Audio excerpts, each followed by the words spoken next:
Welcome to it. Today we're gonna talk about. I just was reading through some stuff and had kind of looked at. We always talk about the disciples and what they did for the church and how they started the church and whatnot. And I was thinking, that's not really everything. That's not everything that happened. That's not exactly how the church began and grew. It grew through Jesus' ministry. So today we're just going to blast through some. I didn't want this to be really long. I'm not going to read much scripture. I have a few, but I'm going to go through a lot of scripture. And we're going to just talk about what Jesus did during his ministry. And I'm only going to stay. I have a few other books, but for the most part, I just stuck with the book of Matthew. And I've got a few scriptures that are mentioned, like in Luke and John and all. But we're going to go through his ministry and talk about the people whose lives that he touched, and then what they possibly, the idea of kind of what they would have done afterwards, and starting, just being discipled by him. I'm sure many stuck with him, were discipled by him and followed him around, learned from him, and then possibly started, speaking the good news, so to speak, on their own, which I believe many of them did. We're going to go over real life people that Jesus ministered to, and what could have begun a life of begun a life-changing ministry. Like I said, most of this will stick with Matthew, but every book has a few extras that are not in all of them, that kind of thing and whatnot. So we're going to start like Matthew 4:23. Jesus is in Galilee teaching the good news. He heals the sick. News about him is spreading like crazy. It's going everywhere. The Jewish leaders despise his teachings. They're following him around. They're spying on him constantly. And they also start to really look down on anybody who chooses to follow him. But like always, they're scared of large numbers and large crowds. Most government is, most authority is. You'll see a lot of emperors and kings who are like, we wanted to do this, but we're scared of the numbers of the people getting mad and all that. So it affects taxes. We can't make them mad. They stop spending money. What is wrong with this? And his ministry keeps growing. So the people that we're looking at his praises and whatnot, and we're going to look at that, and I'm going to get a clear head here. And we're going to start in Matthew 8:1. I'm not going to pull the scriptures up because, like I said, we're going through a bunch, and we're going through them quick. We're not going to read the scriptures per se, and we're going to talk about what happened. Matthew 8:1 Jesus cleanses a leper. Leper says, Lord, if you are willing, you can make me clean. And I'm sure Jesus just smiled at him and said, I'm willing. Mm-hmm. And then he said, see that you tell no one, present yourself in accordance with the law. A lot of times when he said that, they didn't do that. They just were running down the street like, dude, look what this guy did. Yeah, can you imagine? Especially with leprosy, because no one is... That's probably the first time that he's been touched in years. Because anytime he would walk by anybody, they had to yell out unclean until he was past them by a certain feet. Yeah. It was most of the time they spent the time in a cave. But somewhere. they would be in an isolated area. Can you imagine being the priest that the lepers present themselves to? He's like, you sure? Stay at the end of the stairs. The end of the stairs is fine. Yeah. The end of the stairs is fine. Like, just show Put me. extra oil in the braziers and get it really bright in here. Here we go. See this. I can see from here. I'm good. You smell fine. What fell off you? What was that? All right, just your pockets? Okay. All right. It's just like, yeah, it would have been a tough gig. That would be one that you, yeah. Really? Like, they did the drawing of the straws kind of concept. Casting lots. Casting lots, yeah. Every week they're casting lots to see who's the leper cleanser. We're going to say Matthew for a bit, and I'll let you know when we change or whatever. We're in 8:5. Yeah, but that's probably a big thing for him. When he says, Lord, if you're willing, he's like, man, someone's willing to actually pray for him or lay hands on him. Yes. It's probably the first time. Somebody's not shying away from him. So that's a big, big deal. You're absolutely correct. For however many years he was not allowed to be around people. He couldn't go to the temple. You would have been, it's between fined, lashed, or imprisoned. More than likely because he was a leper, they would have killed him. They just wouldn't have carried off the dead body. Like, yeah, right. They just burned it right there. Leave it there. Can we dig a hole in the street? The birds will, a thing? The birds can take it. It's okay. They'll make it work. I don't even know if birds will eat a freaking leper body. Oh, I don't know. Maybe the eyeballs are still juicy.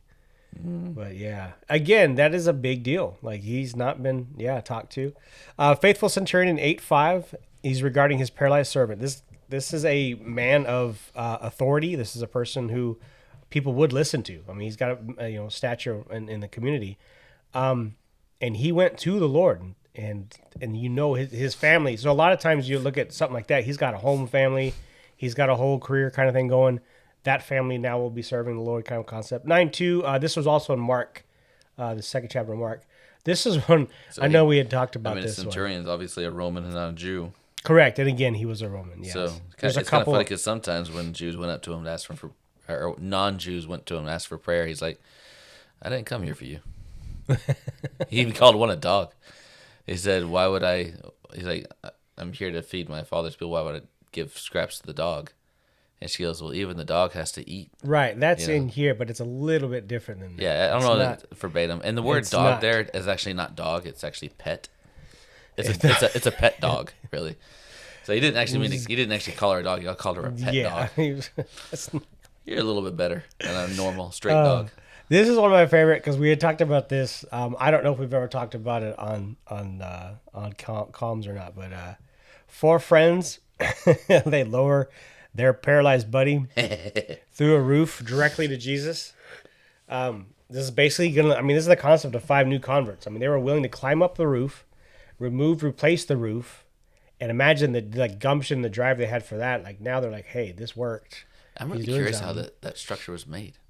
It would have been a grass roof, more like they would just rolled the roof away. I think so. I guess a lot of those roofs were flat stone because there's a law that says they have to have a railing on the top of their roof because they all had flat roofs back then. No rain in the desert, So it may not have been. I don't remember whose house he was in. But we can, like I said, I'm not sure. But it's just a lot to go through to. My understanding is it was a thatched, straw type roof, a stick and straw type, and they were rolled out and then they were strapped down, kind of a deal in some different ways. And so I think that's what it was. But it could, yeah. I mean, if it's good, who knows? It's got to be. There's only way that. I mean, they're not gonna chop a hole through this poor guy's house. Like, hey, we're coming. Wash out below. Like you said, guilty conscience can make you do a lot. That's the thing. Like, what we really were talking, we were laughing about the fact that you've got 4 guys with their buddy. How do you get paralyzed? Like, what dumb thing were they doing? We're like, no, you can make that jump, not a problem. Oh yeah, I believe you, buddy. That hole ain't that deep. Come on. So yeah, we were kind of laughing about how like their determination was based on their screw up somehow. And this poor guy got paralyzed because of something they did. So I'm going to bounce down to 9:18. We're still in Matthew. Dead girl of a synagogue leader is raised. This is a synagogue leader. So this is a person that they've already been listening to. They're willing to listen to now. I'd imagine people are definitely going to be listening to him in his life. Is that the one where they says she's dead? He's like, no, she's asleep. I think so. Yes. I had that in there and then deleted it because I was like, I just wanted to get to the point on it. But I believe that is the correct one. Okay. Yeah. But again, it's a synagogue leader. So people are listening to him. So he's preaching. 29:20, we're going to go the lady with an issue of bleeding. Again, this is another unclean person who would have her whole life. I got here, new woman ministry. This is the lady with an issue of bleeding. A new women's ministry has started the moment that she was healed. And imagine the change in her unclean life because she was not allowed to go near anybody. Anywhere she walked, they had to scream unclean, point at her or whatever. Just a horrible place to live, let me tell you. Yeah. It's like, why would you go into town for anything? Like, I don't need any food that bad. 9:27, 2 blind men are healed. There's locusts and honey out here. We're fine. There's a dude out there that'll feed you all kinds of stuff spiritually. And they even make you a cool coat out of camel skin.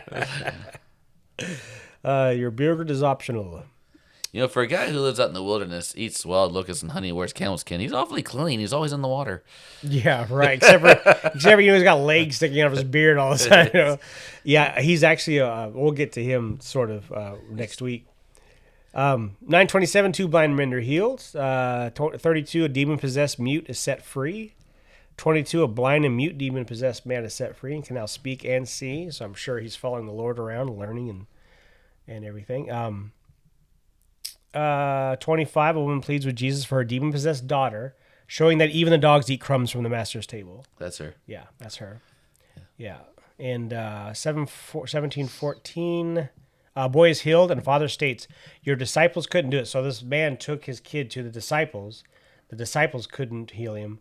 And so they asked him about that, and they were like, and he said, this is faster and prayer and is the big kicker. That's a fascinating one to read because there's multiple versions of that. There's each of the books kind of had it a little bit different. Yeah. Yeah.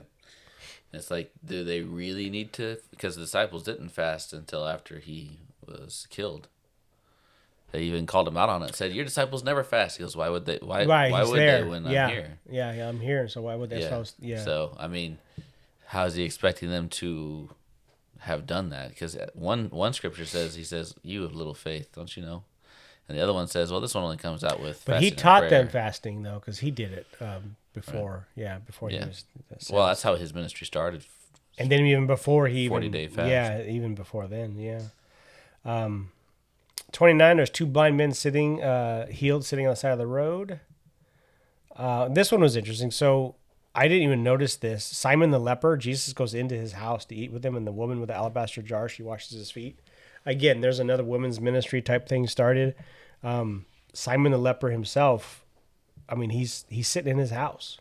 I don't know why the title stuck. I'm very curious about that. So I have to look at Simon the leper. What about it? That's his name. Did Jesus not heal him when he went into his house to eat? No. This is what the lady with the alabaster jar and then the Right, but we're the ones that put the title there, not Jews. That's what I'm saying. I'm just curious why I'm curious as to why that's there. Is what I'm saying. Maybe Simon was a leper or something, but they call him Simon the leper. So yeah. 27:54 centurion at the crucifixion. So this one was really cool. So Jesus is dead. The earth shakes. Black. The veil rips in half, and the centurion that's standing there states, "Surely he was the Son of God." Now, this could have been a possible convert down the road when the disciples started their ministry and got up. But that's a dude who's like, "Nope, we messed up. That's the real deal. Oops." Well, the book of Matthew even goes a step further. It says when he dies, the earth shakes and thunder and the veil splits. Yep. But then it says the tomb of the saints are opened and Right. they came back alive. Yeah. And started professing Jesus Christ. They went to the main temple and stayed there for 3 days. That's only in the book of Matthew. It's not talked about in, and it's not in the oldest manuscripts of Matthew. It's in most My of them, thing was, I was very curious because I was looking and I even did some research. That's what I found out. China actually had predicted Jesus's coming and death. They had cataloged it and recorded it. Was because I was like, it states in the Bible that they came up, went into the temple of the city and stayed there for 3 days until Jesus rose.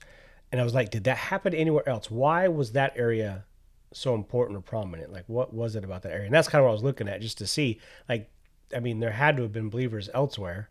Did they also, that had been, that had died and been buried and kind of thing. So that was something I'd like to dig into deeper. I think it's just that area, but I don't know why. Maybe it was just the power of God in that area. I'm not sure. Or maybe the ground shook so much that the graves were all open. It's like, oops, let's just pull these guys out real quick. Let's just do this now. I don't know. Yeah, I don't know. I couldn't imagine that they would really bury anybody around there. All the tombs would be somewhere else. Yeah, they wouldn't be anywhere near. You couldn't be near a dead body. So there's some shepherd out there tending the flock, and all of a sudden, all these people start these dudes just start walking up out of the fields and stuff. Like, yeah, because there were caves and fields that they used for the thing. So he would have known. But it's just, why was just that area was my curiosity, or was it just that area? Because it wasn't. It's not located anywhere else in scripture or history or anything to that nature. And so I was just curious, like, why just that one? But. So that was a centurion. So we're going to do 27:57. We're kind of calming down here. This was interesting. So Joseph and Nicodemus, they were prominent Jewish leaders that followed him, and that was something like that's a big deal because they are in the council. But they request his body and they bury him. They became followers along his teachings early on. What do you think the chances are that Nicodemus wrote Hebrews? I sort of like the idea that it was written by a woman because it's nothing there to title it. It seems like it fits it, but Nicodemus easily could have, yeah. But the idea that it's written by a woman, which is why there's no recollection or no notation whatsoever of who wrote it, because she would have to have kept it hidden. Many scholars believe it was written by a woman because any dude would have slapped his name all over it, kind of concept or whatever, or it would have gone somewhere where they would have known. If she mailed that off to somebody like, wait, so-and-so Ruth wrote this? Bleh. They would have thrown it away or given it to the women or something maybe. But Nicodemus could have. If that were the case, though, then some man would have slapped his name on it and copped to it. Yeah, it was me. They'll say, and again, I did it. because that happened historically a lot. Yeah. So husbands would put their names on their wives' work because it wouldn't sell or be gone. And it was just like a common practice. It wasn't very often, but it did happen. for men to, so their wives would get published and whatnot. Of course, that's just, it's such a slap in the face. It's so mean, but hey, you got published. We got money coming in. You shouldn't have ate the fruit. What can I tell you? You did it to yourself. This one, I wrote this one in here just because of possible. This to me just seems like, the hearts of men are garbage, and so who knows? In 28:4, the guards of the tomb, they become like dead men. They're scared to the point of they can't move, they can't function, they can't do their job. The angels stand there like, I'm just gonna sit here. You just be quiet. I don't listen to you. I thought it caused them to fall asleep. They became like dead men, and it could have been. Oh. It just states that it became like dead men. I think another one. Yeah. It causes a great sleep to go over them. Yeah, it could be. Again, I only went to keep this low key. I went back and forth through scriptures. Yeah, you're not going to go through all 4 gospels. But yeah, for the same healing. And some of them aren't in there, and so like the Bible that I have has where it's located in all 4 gospels, and I can just click on it. The digital one I have. So that was nice, but it was just like taking a long time because I'd sit there and read like, oh crap, back up, where am I? What am I doing? Like, where was I don't know where I was, and like stupid reading, dumb words and eyeballs. But the thing was, so the guards of the tomb, they become like dead men. They notice that the tomb is empty. They're probably watching the commotion going on wherever and take off, and they go and report it wherever. But that their lives were changed. However, they were still willing to accept a bribe from the Jewish priests to say, hey, just shut up about this and say his people stole the body, Yeah, whether or not they did, they could have just taken the money and like left the country and gone down I'm wondering if their life was on the line because they failed at their job. That's a big thing. One job. But here's the deal. They knew he rose. The Jews knew he rose from the dead. Because they were like, well, just say this. So they didn't kill. They would have said, you let them come in. Yeah, but that's why they would accept public example. Because it gives them an excuse as to why they fell asleep or whatever. Yeah. So, they stole it. Yeah. So that's to me, I'm thinking maybe down the road when the disciples become a little more prominent, they sneaking in to their little houses and saying, hey, we'd like to come to your Can you imagine being part of a military where the government could just kill you for messing up? Well, that's pretty much anywhere in the government, so that we're currently invading, I'm sure, right now. Yeah, I think that's pretty prominent. Keep fear alive. Now we're going to bounce into the book of Mark. 32 is a deaf and mute man that's healed with spit and mud. Because I don't know. I just don't know. There's a theory. There's a whole lot behind that. Yeah, there's so many different theories, but it doesn't ever actually say. Is he forming an eyeball with mud? Or right. Did he not have eyes? That was the question. Did the guy have a, He didn't have a little container of water he could just dribble? Well, he didn't need it. He didn't even need to touch the guy. He's healed people just by That's what I'm saying. Faith, So but why spit? Why? Exactly. Yeah. And it's considered unclean. You cannot spit in somebody's eyeball. It's unclean. You can't rub mud in your eye. It's considered unclean. If he grabbed a bunch of mud in his hand, spit in it, or dirt in his hand, spits in it to try to make mud, how much did he spit? It's not like you could just hawk one little loogie and then all of a sudden you can form an eyeball, right? I didn't put down any more. There's not really much more there, though. It doesn't say anything. Yeah. It was just interesting. Yeah. There's water everywhere, but he did it for a reason. There was a whole point behind it, or maybe he was just took him off to the side and did it, I guess. I don't know. I think the man himself needed it, or the people around needed that. It could have been, yeah. Maybe his faith needed that. Yeah. A physical thing. I don't know. That's crazy because all that you don't know about that situation could be it. Yeah. No telling. Mark 14:51. Jesus is being captured. A young man flees naked when Jesus is captured, which we believe this is possibly Mark, the writer himself. I put this in here just because I laughed when I read it because I was like, oh yeah, I remember that. Because I was putting in the part. Well, it's down here when Peter cuts off the ear. But I was like, I remember that. It also talks about a young man that goes with them to the Garden of Gethsemane, and he's kind of like learning, and I can't remember what book it's in. I can't remember which gospel it's in, but it says a young man went with them. Mm-hmm. It doesn't never name them. Correct. Whatever. Why the guy's sleeping naked, I couldn't tell you. But no, they ripped his clothes off when he ran away. Oh, he had linens on, and they ripped it off as he ran away. Yeah, yeah. He and again, they believe that could be Mark himself. who wrote the book. So yeah. No doubt. Now in the book of John, these are when it gets good. This is kind of where, well, I'll talk about Matthew is when I got the idea for it. So John 4:39, the Samaritan woman brings down. So the Samaritan woman meets him at the well. He talks about her life, tells her stuff that he should not know, kind of concept. She gets excited, runs back to town. Woman's a prostitute. She's got several husbands or whatever. There's another theory on that one. She's a widow, a black widow. I have a good theory on it. Okay, let me go through it, Yeah. and then you can do your thing. Yeah. Because now I'm scared. So the Samaritan woman goes into town, and they're like listening to her talk about, this man is down here. Could he be the Messiah? Kind of concept.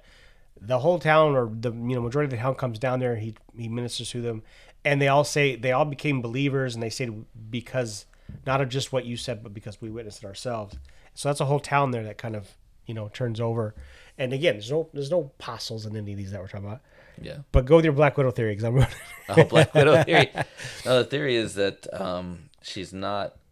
She's not a prostitute, Right? Because she's had 5 husbands. Correct. Right. The theory is that she cannot get pregnant. Oh, okay. So one husband divorces her. Yes. She's attractive, probably. Another husband marries her, and she doesn't tell him, Yeah. I can't get pregnant. And she keeps living the lie of, I'm going to make you children. And then the husband that she ends up with is probably a family member that she's serving. Okay. Or a brother to one of the other husbands. Yeah. Who just took her in and he's like, he's using her like a wife, but he's not married to her. That could make it. Yeah, right? That's and so she's living in sin technically, but it's not because she's promiscuous. Yeah, it doesn't state that she's a prostitute. I just said that. Yeah, but she can't give birth. And I've never heard that one. So she pays them and it just gets passed around. Okay. And that's just a theory. It's just I a theory. had heard it never says why. I'd heard that there's a possibility of abandonment because she had so many, or she was being passed around in a lawless town, kind of concept. But yeah, either one. Well, I mean, the fact that she runs into town, she says, this man has told me everything that I've ever done. Yeah. Means that she knew something. There was something that she had knowledge of that she was doing not correct. Mm. And so that would lead like, okay, if I get married, we've been married for a couple of years, I am not getting pregnant. He divorces me. He gives her and sends her on her way. She needs a husband.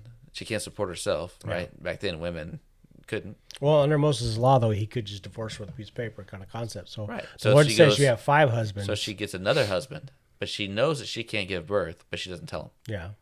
So she's living the secret, a lie, that she is a very good potential for a wife. Yeah. She's probably attractive, and she's like, oh, yeah, I'll make you lots of babies, that kind of thing, when she knows she can't. Interesting. And that's what she's talking about. He's told me everything I've ever done. Every lie she's ever told. Oh, yeah. Okay, I see what you're saying. So the depth of that is he knows what I'm not telling you guys even. Exactly, yeah. I see what you're saying there. And so by the time she's had 5 husbands, the word's already around. Yeah. And no one's trusting her anymore. Something's fishy. Your first 3, they got kids right now, so it ain't them, lady. Yeah, exactly. So that's why she's living with somebody who's not married to her. He's like, yeah, you can live here. I'll treat you like a wife because you're probably attractive, and I'm a scumbag pig of a man. So interesting. I wonder if she sticks with her current wife, or if she goes back to her first out. The whole town is kind of like... there's no telling. It would have been whatever Moses' law was still in effect, so they would have gone with whatever that law had. Well, they're Samaritans, so they're different than the Jews in Jerusalem. Oh, okay. Their altars in the mountains where their ancestors... Yeah, that's right. Who's their ancestors? Is it Aaron? It's not. It's not. Of course, they're all ancestors of. It's the. Blah blah blah blah blah. Look it up. No, it's Abraham's other son. Isaac. No. Jacob. No, the first son. Abraham's very first son that he had with Hagar, the slave. Sarah's slave that Abraham sleeps with. Yeah. She has a son, Ishmael. And you're gonna have me lying. Crap. My memory that is so sad. I think it's Ishmael. I can't. Yeah. Anyways, the Samaritans are from their line. Okay. So they're from the line of Abraham, but not from Isaac. They're from, I think it's Ishmael.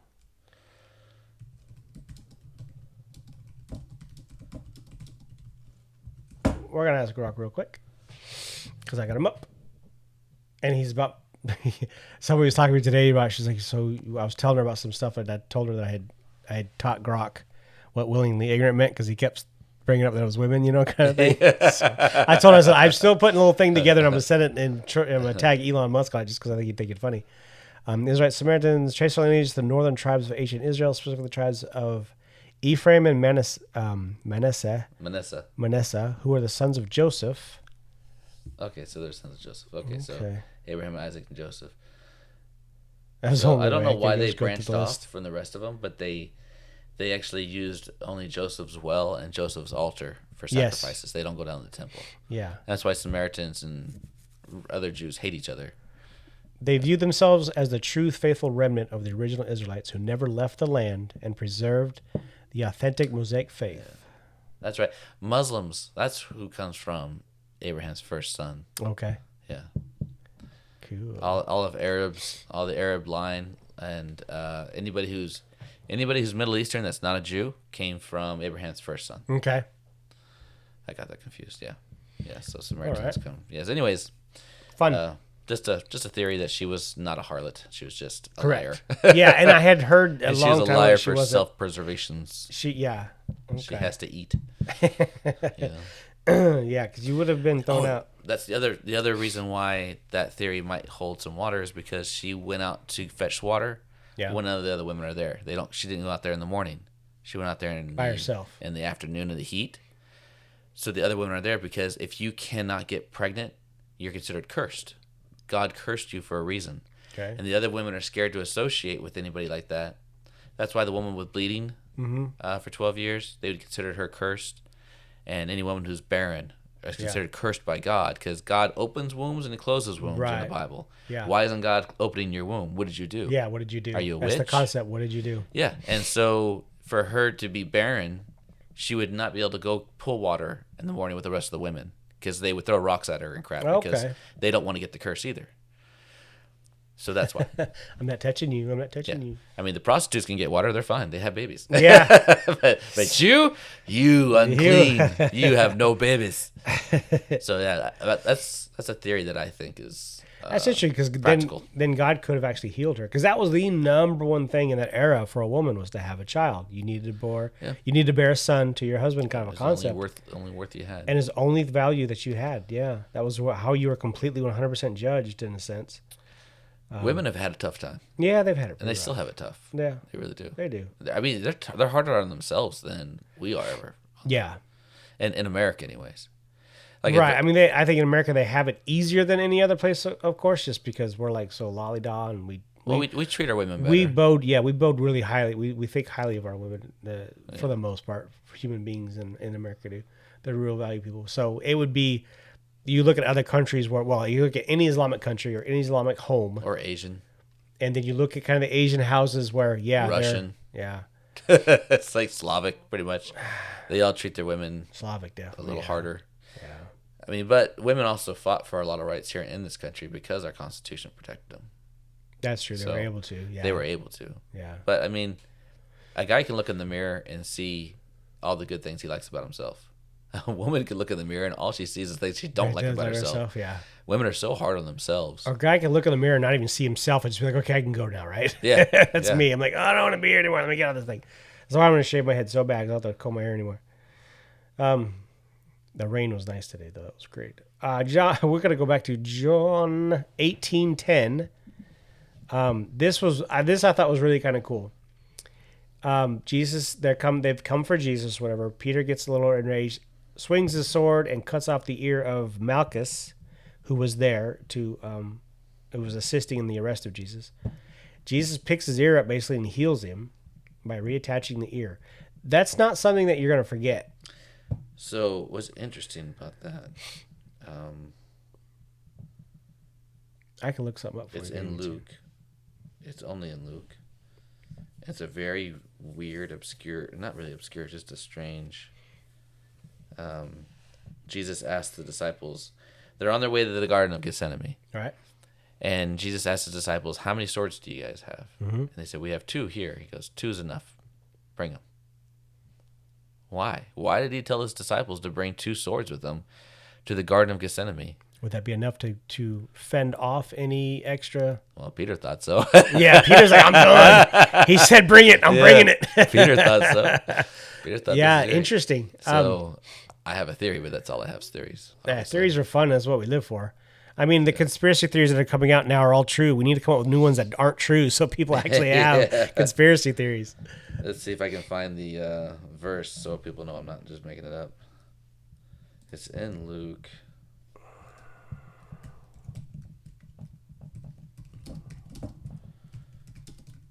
I just can't remember what. Yeah, I can't find it. Give us a moment here. We're gonna go down some rabbit holes. I know he talks about telling them to go buy them now that he's sent them out without anything. He sent them out without any money, any capes, no clothes, extra nothing. Nothing. Yeah, just go with your Sandals? bare bones. You don't need no stinking sandals. Now you're talking about when they acquire swords? Yeah. As they proved last summer? Yeah. It's like should be towards the end because it's going towards the Garden of Gethsemane. Let's see here. Right here. See, Lord, there are 2 swords. That's enough, he replied. That's enough. Yeah. So we're looking at, what did it say it was? Where is this at? Scroll at the top there. It Oh, is Luke 22, 35 through 38. Yeah, you can go and read it if you want. Read whatever you want to of it. Jesus asked them, "When I sent you without purse, bag, or sandals, did you lack anything?" "Nothing," they answered. He said to them, "But now, if you have a purse, take it, also a bag.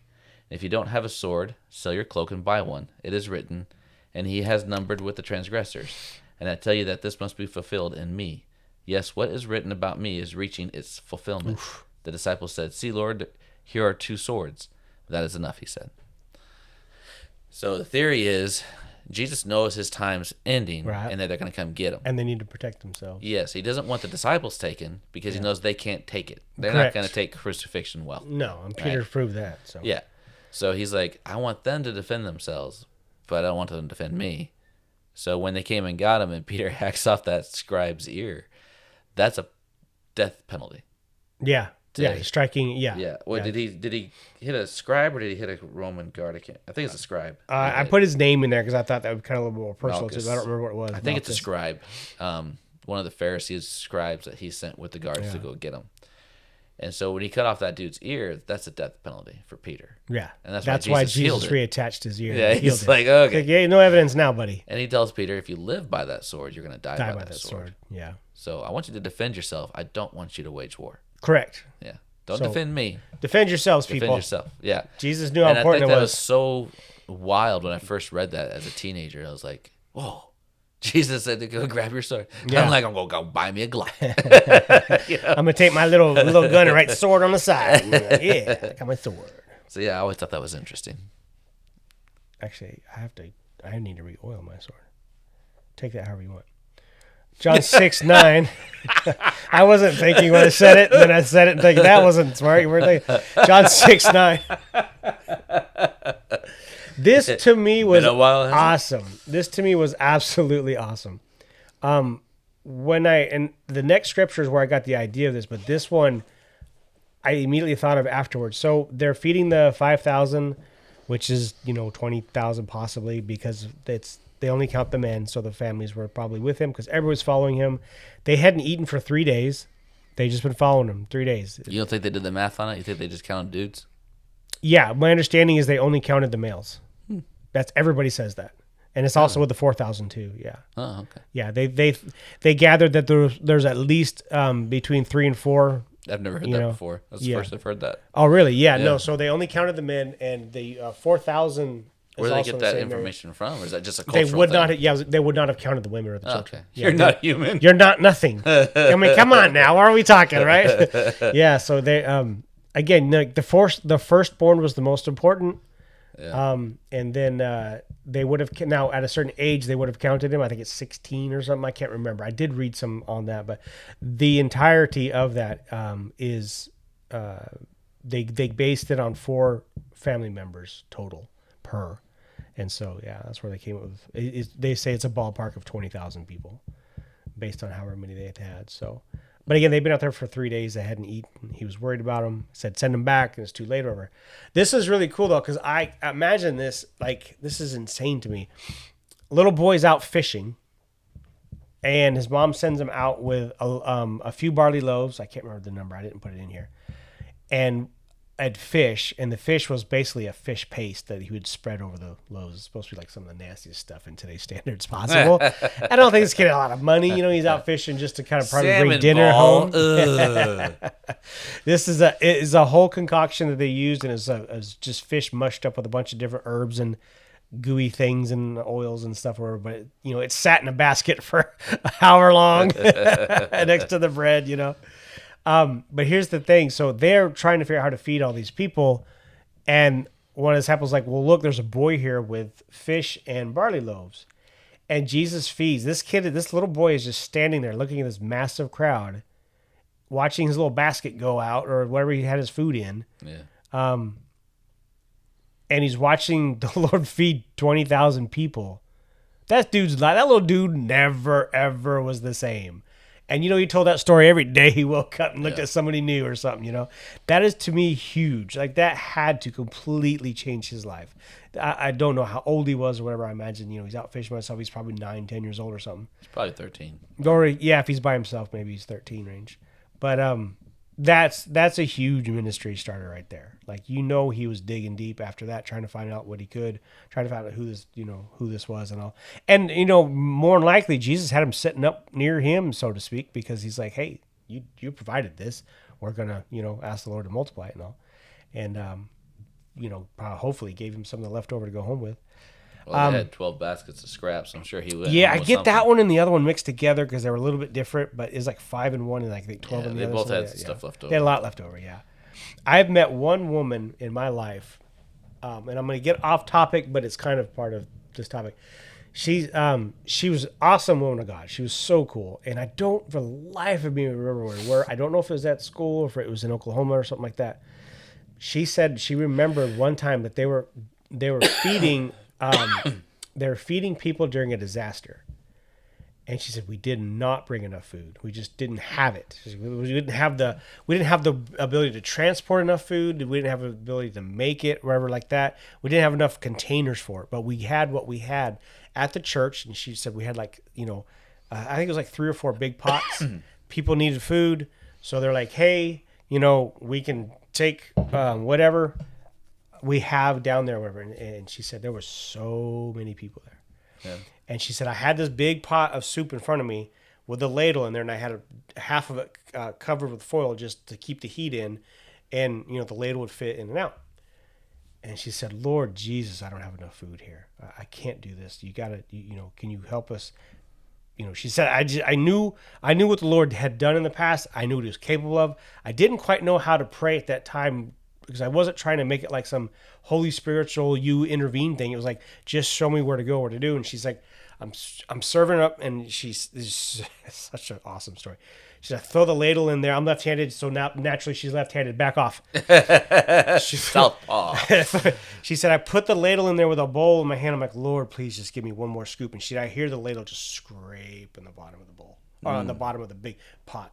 And she's like, fill the thing up, scrape. And she said, all night, scrape, really? Next bowl, scrape, next bowl. She said all night, like she's like tearing up, and she's just like, it was so awesome because I just was like, I'm feeding all of these people. Everybody's gonna eat something. It's just, you know, and it was some kind of a big disaster that happened in the area where there was a storm or something. I can't remember, but yeah, she said we fed everybody who came up, and she said all night scrape. And she said after a while you're just like, yep, scrape, you know, that kind of thing. She was kind of like, I didn't doubt the scraping more. I loved the sound of it. It was great, and and it was just really cool. So I get God hasn't changed. Part of that. You'd never forget that. No, you would not. You would not. Absolutely. Yeah. Jimmy Zaccario had a story like that. Oh, really? Yeah. They in Greece. He's a family member. Yeah, in Greece, they had a bunch of refugees coming in on rafts, homemade rafts and stuff like that. I can't remember where he said they were coming from, but they're landing in Greece. And they went out there to give them blankets, medical supplies, and they hadn't eaten in days. And so they had food, and I can't remember where the food was. It was in some place, like it wasn't a restaurant, but it was kind of like a food truck type of thing. Like they had stuff stored up. They'd drive the truck out there and they'd have meals that you could heat up and eat. Basically, is what it was. But they had only 100 meals, and there was hundreds of these people coming up. Wow. And so they just kept taking meals off. It's like when they were, and he's like, hey, he's like, whatever God decides. He's like, when it runs out, it runs out. Yeah. I'll go find more. It's not a big deal. Yeah. So just keep handing it out. And they ended up feeding all these people. It was over 500. They couldn't even count them. And the government actually ended up coming and intervening because there's so many refugees coming to the shore. But they fed over 500 people with 100 meals. Wow. I mean, it's like we have 100 meals on this truck, and we handed out over 500 Yeah. of them. It just kept jumping in the truck, grabbing more. Yeah. Grabbing it. It was Absolutely. amazing. Yeah, like I say, God is the same. He is absolutely the same. Yeah. Nothing's changing. So there's a lot. Like I said, there are a lot more.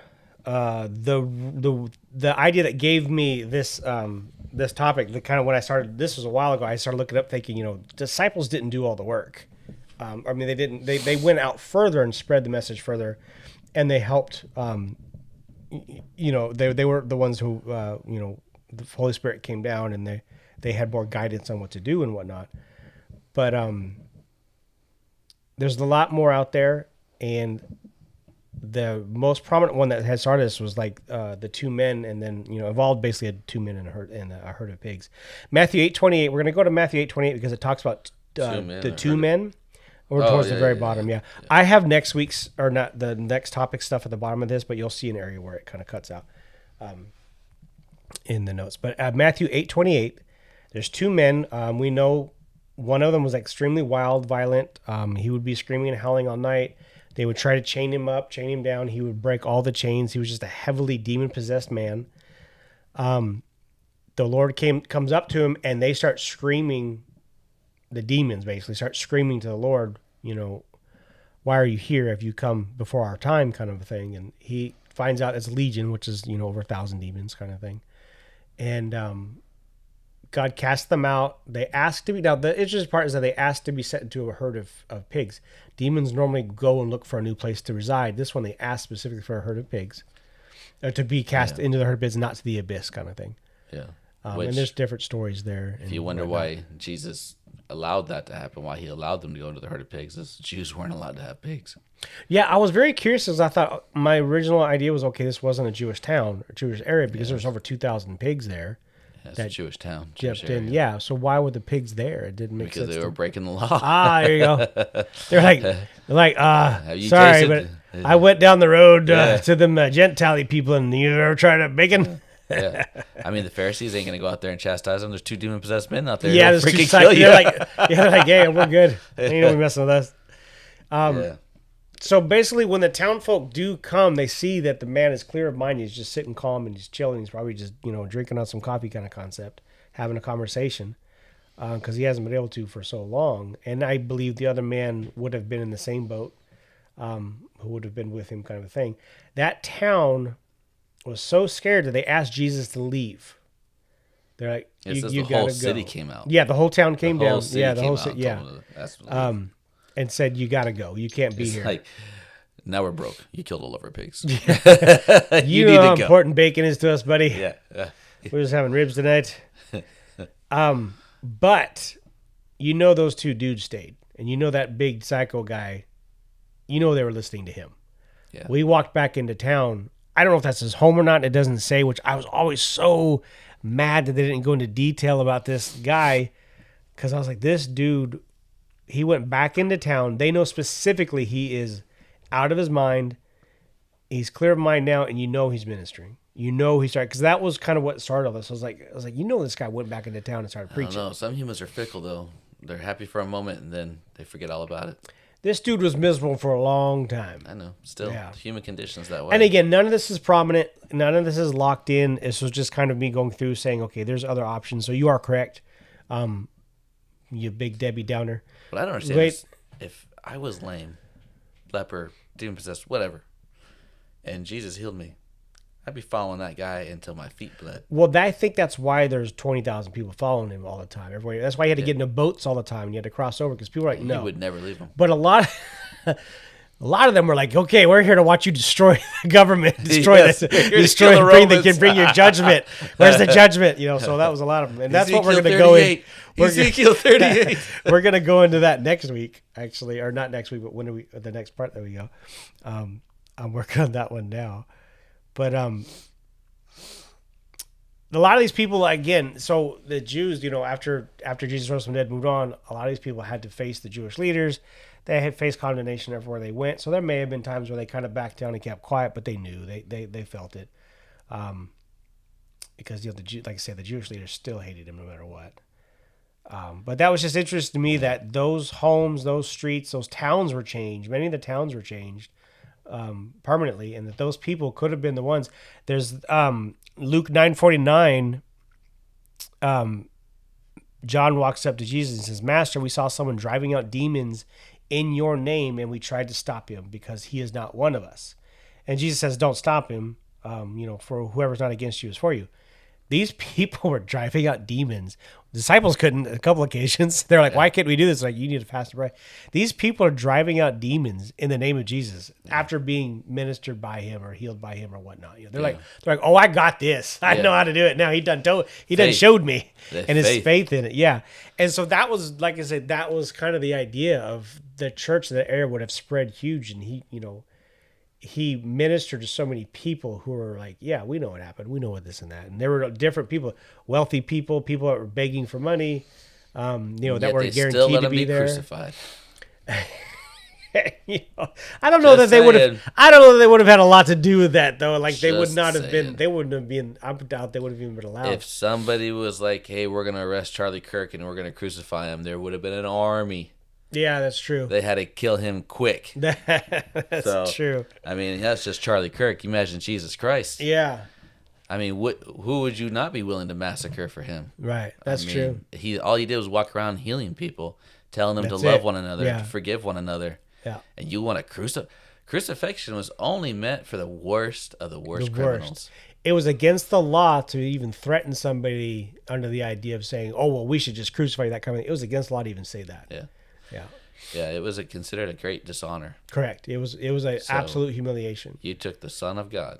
I read some... And you crucified him? Can you imagine being that guy in Judgment Day? I feel bad for that dude. That's true. Really do. The people that chose Barabbas. Just the guy who even put the thorns on his head. When he has to face the Lord, he's and that like, could have been one of the centurions that said, "Yeah, we messed up." You see this guy right here? You see that? That was you, buddy. Oh, that guy will be just quaking in his boots, It's just, and I feel bad for him because he's a Roman. He doesn't know. Yeah, he doesn't know what the Son of God is. He's just showed up for work. Well, he's just a sadistic Roman. And they said, this is "Hey, what they do for fun." You are, yeah, oof. Yeah, I mean that's a tough day. Yeah, so. Let's see. But even, of course, I'm not Jesus, so I can't really speak for him. But being as a human being, I can have mercy on somebody who's ignorant. Someone like Judas, I don't have mercy for. The gold digger. Judas saw with his own eyes. Yes. Performed miracles with his own hands. Yeah. And Lord, we performed for 30 pieces of silver. Are you serious? Yeah. Well, it's funny because they have record and whatnot that he was in charge of the money. He was the he was a money keeper. So treasurer. He was like the treasurer. It, And they were saying his hand was always in the cookie jar. Yeah. And he was always going for it. I'm trying to see how many people were crucified. I had heard that there were times throughout the year that 500 people a day were crucified. That just seems very huge to me. But I learned something about crucifixion. We're done with this. But we can't record it. I have to tell you off camera, though. Oh, is it that much? We put on Rumble, though. Well, you'll understand once I tell you why you can't put it on film. Oh, okay. It can't be spoken on film. It's ever. I'll say there's not. 30,000 the land. Whoa. Okay, so this is John MacArthur. Okay, this is what I'm reading right here. Is John Grok is referencing MacArthur here. I have his old one. One frequently cited modern estimate from John MacArthur's commentary puts the total at as many as 30,000 in the land of Israel by Jesus' day. Wow, this is a cumulative figure over decades of Roman Herodian rules, not daily or yearly. Yeah, so that's very possible where it could have been broke down to 4 BCE, around Jesus' time. Herod's great death, the Roman legate Varius, wow, suppressed revolts and crucified 2,000 Jews in and around Jerusalem in a single campaign. Yo. That's a lot of trees to be cutting up and stuff and doing whatnot. I know you're probably doubling them up, maybe one on each side or something. But yeah. That's once I tell you, you'll understand. Oh, okay. Mystery. Yeah, because I was wondering the same thing. So Yeah. I went on a deep dive on it, watched 2 different documentaries, and one on crucifixion and one on the Knights Templar, and then it just like, that's how they did it. Because I know like Nero used to dip Christians in tar. Yeah, and use them as And candlesticks. tie them as pole and use them as candlesticks for his parties. Yeah, he was. And when he was very sick, when they were burning many Christians, they started praying out in the spirit, speaking in tongues over. So they started cutting their tongues off before they did it, because people were curious about what it was, and they would start going to the churches to ask, basically, like, what was that coming out of his mouth, kind of a thing. And he didn't want them getting saved or following the Lord or whatever. So. Yeah, pretty sick stuff. All kinds of stories of what they used to do to people and things back in the. I had a list I started. I was like, you know what? I don't talk about this. This is just wrong. So that's my my little bit for just as I just thought it was very interesting, because we always talk about the disciples spread the word and this, that. And I'm like, yeah, they did a great job. They did a phenomenal job. But the Lord knew what he was doing every time he healed somebody. He knew they were going to be talking and they're going to be going out. And we didn't give them any credit whatsoever. Not that they would. I mean, I'm just saying that's kind of how the fires would spread. And I think that's also how the numbers in that town were so strong that the Jewish leaders could not overcome it. They could not go in and just arrest 20 people. They had to arrest, 200 maybe or something. They couldn't do it. Numbers always win, people. Always win. Do not comply. Do not. Always go with the numbers. Government fears numbers. Yeah. Terrified. Herod wouldn't kill John the Baptist because he was scared of the people who loved him, that kind of stuff. So numbers will always win. And those people had no weapons. The disciples barely had theirs. No, it'll affect taxes. They won't spend money. Don't let them riot.